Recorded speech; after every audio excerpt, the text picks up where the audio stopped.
This is Kangaroo Napping. This is my version of what if civilization started over and the countries of the World War reset, but the geography stayed the same.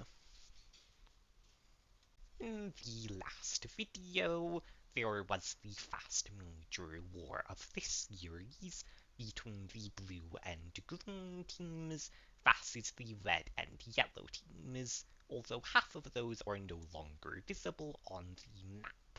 Additionally, the amount of countries in this series doubled. So, for the first event of this video, it has been a while since something happened in Quebec.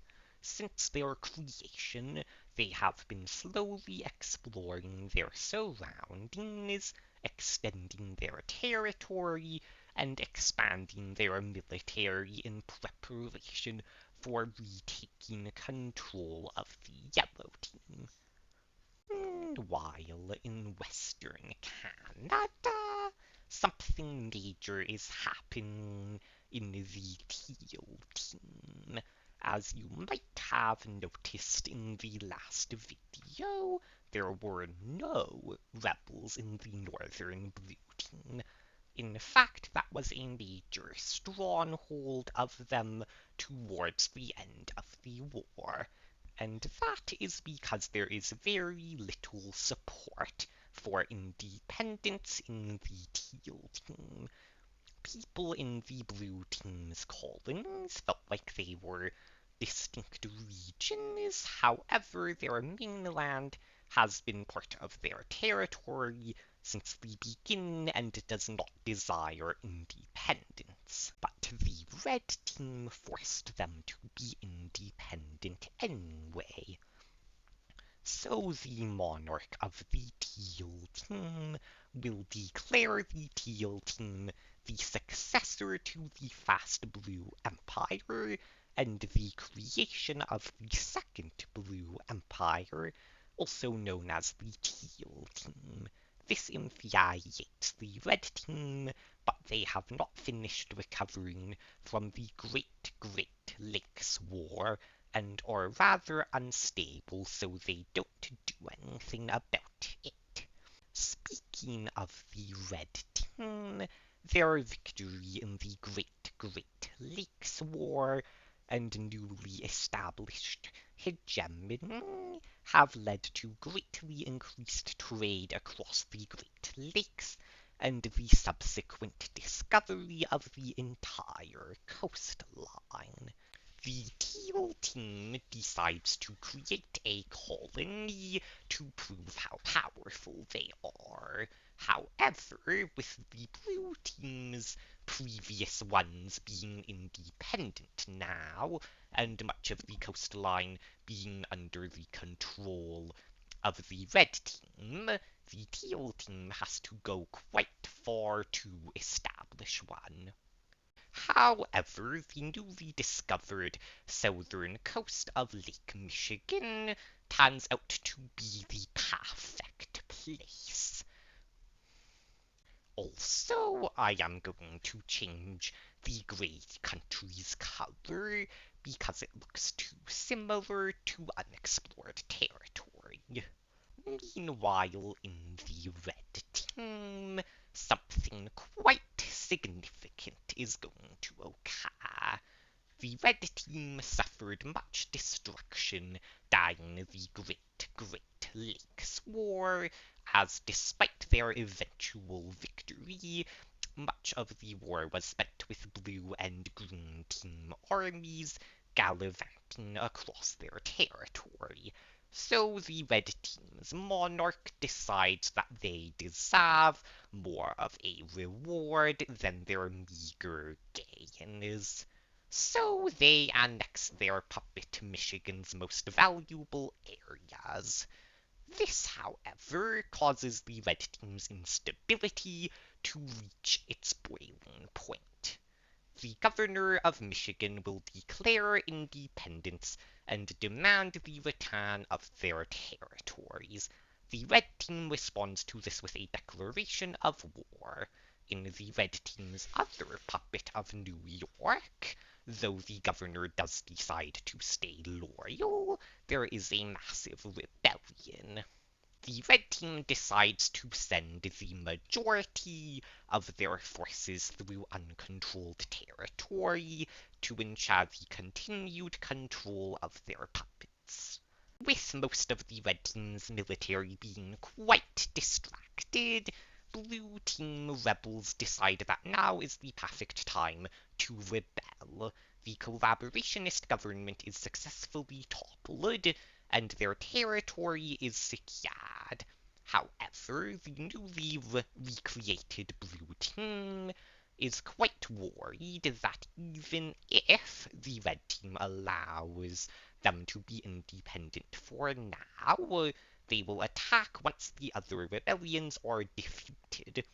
So they decide that instead of disputing the teal team's claim to be the successor to the blue team, they will request annexation, thus giving the red team less justification for an invasion.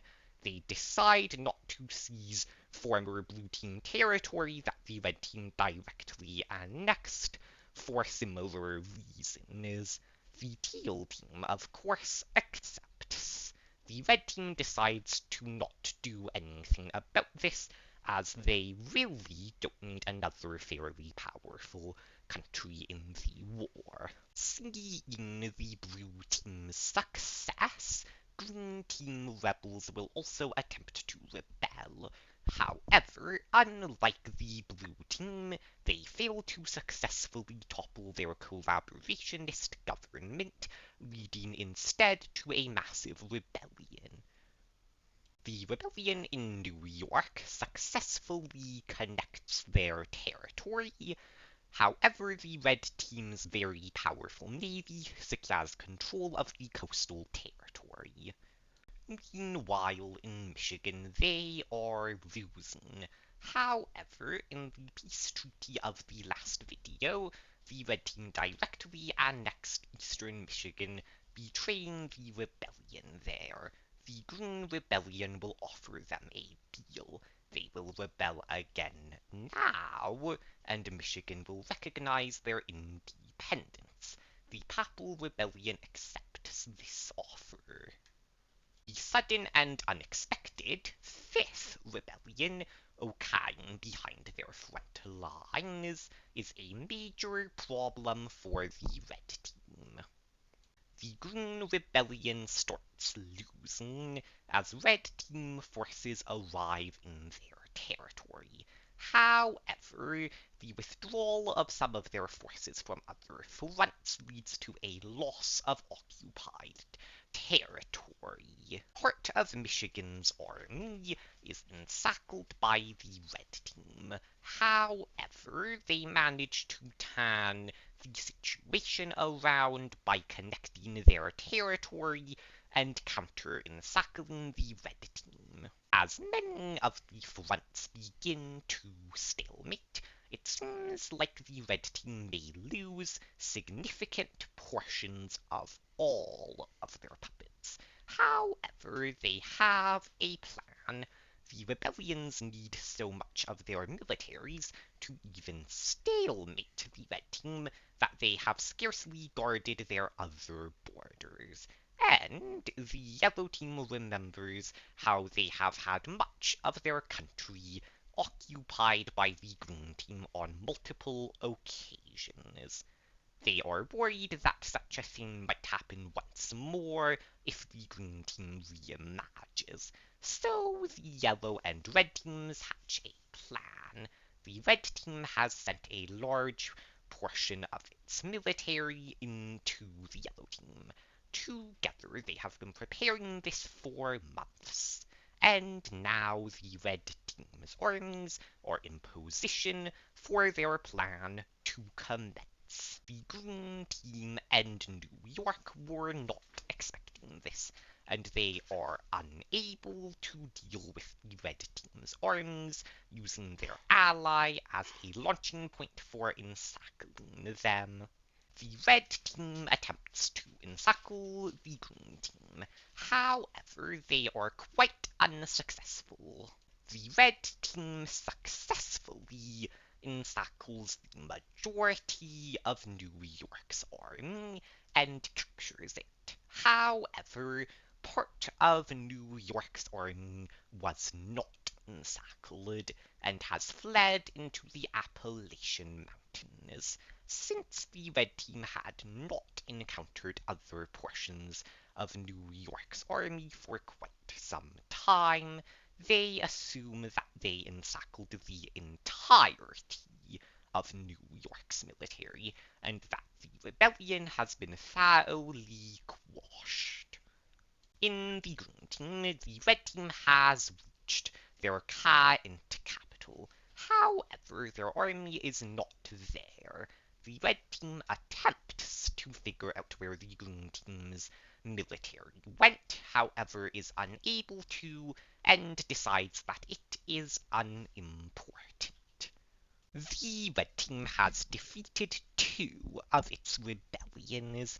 However, two consecutive somewhat major wars have left them severely weakened, with the red team having failed to link their partially encircled army up with either front, and Michigan having used the opportunity of them being quite distracted with the other rebellions to build formidable defenses. The red team decides to allow Michigan and the Papal Rebellion to temporarily remain independent.